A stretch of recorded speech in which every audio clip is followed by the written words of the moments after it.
A few moments later. বৌমা বলছে যে বড় ড্রেস ছিল না। হ্যাঁ মামি, প্রচন্ড গরম লাগছে আমার, এসব ভালো লাগছে না একদম এত গরমে।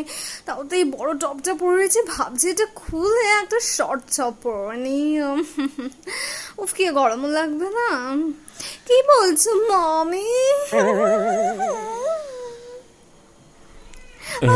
হ্যাঁ আচ্ছা আচ্ছা, না না ঠিক আছে, তুমি এসিটা চালায় বসে থাকো।